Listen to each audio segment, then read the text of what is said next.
नमस्कार मंडळी, स्वागत आहे तुमचं प्राईम टाइम महाराष्ट्रवरती।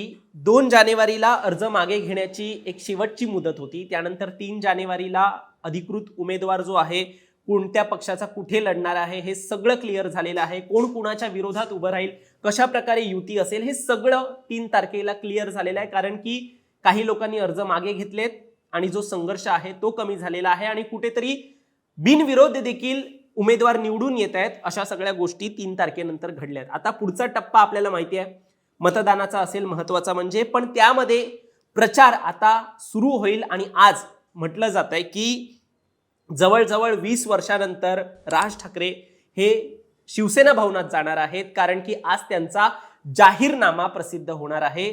ठाकरे बंधूंचा जाहीरनामा प्रसिद्ध होणार आहे। आता यामध्ये महत्त्वाची गोष्ट म्हणजे त्यांनी त्यांच्या जाहीरनाम्याला वचननामा असं म्हटलेलं आहे आणि वचननामा प्रसिद्ध करण्यासाठी आज दोन्ही बंधू एकत्र आपल्याला सेना भवनात दिसतील आणि 20 वर्षानंतर राज ठाकरे हे तिकडे असणार आहेत।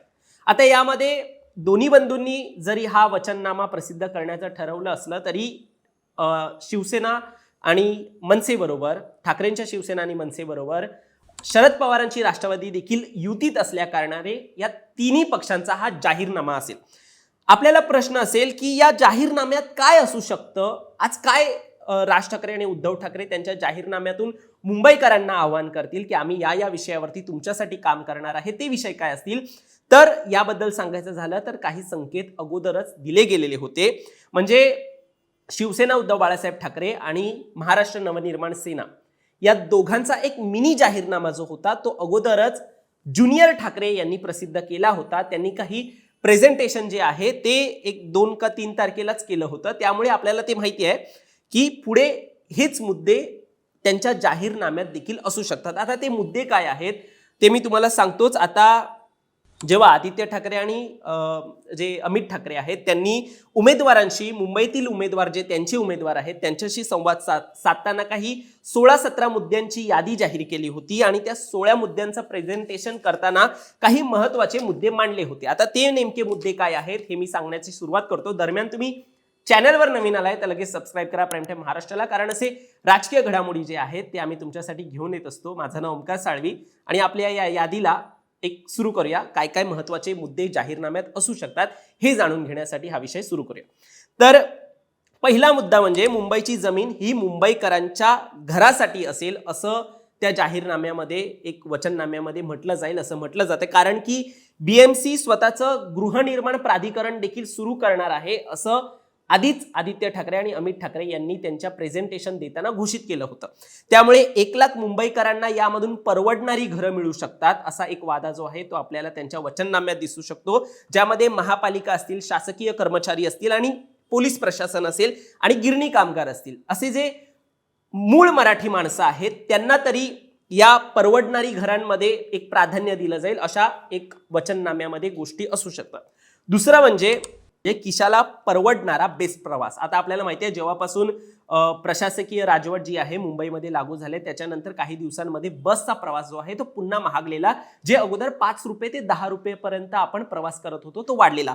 मात्र आता पुन्हा हाच प्रवास तशाच पद्धतीने सुरू करण्यासाठी दोन्ही बंधू त्यांच्या वचननाम्यामध्ये गोष्टी ठेवू शकतात, मुद्दे मांडू शकतात असं देखील म्हटलं जातंय। ज्यामध्ये महत्त्वाचा मुद्दा म्हणजे 10,000 ई बस जे आहे, इलेक्ट्रिक बस जे आहेत ते या बेस्ट प्रशासनामध्ये आणले जाऊ शकतात, प्राधिकरणामध्ये आणले जाऊ शकतात आणि सोबतच डबल डेकर बसची देखील एक पट जी आहे ती वाढू शकते।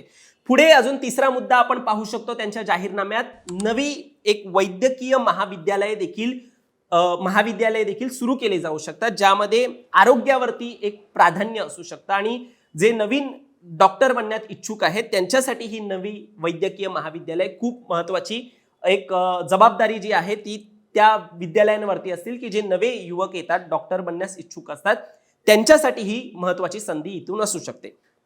चौथा मुद्दा म्हणजे पालिकेच्या शाळेत ज्युनियर कॉलेज तयार करणं। हा मुद्दा खरंच महत्त्वाचा आहे। कधी कधी काय होतं की जेव्हा 10वी नंतर महाविद्यालयात जाण्यासाठी विद्यार्थी तयार होतात तेव्हा काही वेळेला 11वी 12वी करायची की नाही या नादामध्ये विद्यार्थ्यांचं ड्रॉपआउट जो आहे तो एक संख्या जी आहे ती वाढते, म्हणजे मुलं शाळा नंतर सोडून देतात। पण तीच जर गोष्ट आपण इथे महाविद्यालय जे आहे ते शाळेबरोबर जोडले, म्हणजे 10वी नंतर 11वी 12वी हे त्याच पब्लिक स्कूलमध्ये जोडले, मुंबईच्या पब्लिक स्कूलमध्ये, तर त्याचा अजून फायदा होऊ शकतं असं देखील एक अमित ठाकरे आणि राज ठाकरे यांच्याकडून, अमित ठाकरे आणि आदित्य ठाकरे यांच्याकडून म्हणण्यात आल्याने, त्यांच्या मिनी जाहीरनाम्यात म्हणण्यात आल्याने ते देखील यंदा आज जो जाहीरनामा प्रसिद्ध होतोय त्यामध्ये ही गोष्ट असू शकते की पालिकेच्या शाळेतच महाविद्यालय तयार केले जाऊ शकतात. आता दुसरी गोष्ट म्हणजे मुंबईकरांना 10 रुपयात नाश्ता, घरकाम करणाऱ्यांना 1500 रुपये स्वाभिमान निधी, असं एक जो आहे तो देखील मुद्दा त्यांनी त्यांच्या मिनी जाहीरनाम्यामध्ये मांडलेला. आता मुंबईकरांना 10 रुपयात नाश्ता, जसं तुम्हाला माहिती आहे शिवभोजन थाळी जी आहे ती कंटिन्यूअस आहे सध्या. काही कारणास्तव मध्ये त्यांच्या जो निधी दिला जातो त्या योजनेसाठी, शिवभोजन थालीसाठी, त्यावरती डिस्प्यूट निर्माण झालेला, म्हणजे राज्य सरकार आणि ठाकरेंच्या या शिवभोजन थाळीवरती. मात्र आता मुंबईकरांना 10 रुपये नाश्ता असा देखील एक योजना जी आहे ती सुरू केली जाऊ शकते. ती कशामध्ये सुरू होईल हे पाहण्यासारखं असेल. आता या जाहीरनाम्यात त्याच खालोखाल मेन्शन केलेलं की जे महिला घरकाम करतात त्यांना 1500 रुपये स्वाभिमान निधी दिला जाऊ शकतो. म्हणजे हा निधी इथे खूप महत्वाचा फॅक्टर असू शकेल पुढच्या निवडणुकीसाठी.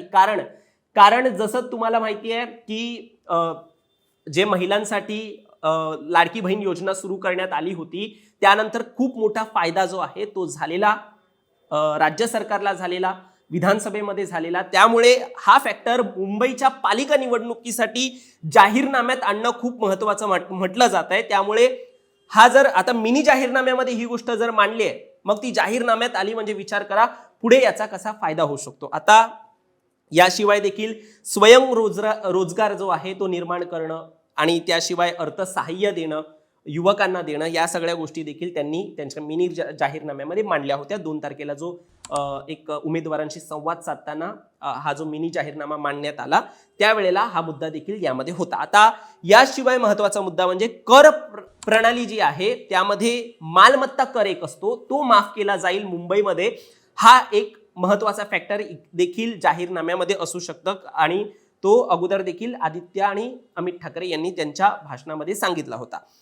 शिवाय पादचारी रस्ता तयार करणं, मोकळ्या जागा तयार करणं, म्हणजे आपल्याला माहिती आहे सध्या पादचारी रस्त्यांचं मुंबईमध्ये काय हाल आहे हे तुम्हाला देखील माहिती आहे, आपल्याला देखील माहिती आहे. रस्त्यावरती चालता येत नाही अशा वेळेला आपल्याला म्हणजे त्या पादचारी रस्त्यावरती चालता येत नाही अशा घटना ज्या आहेत ते कशा घडतात आणि का नाही चालता येत हे आपल्या सगळ्यांना माहिती आहे. मात्र यावरती सुधार केला जाईल असं देखील जाहीरनाम्यात म्हटलं जात आहे.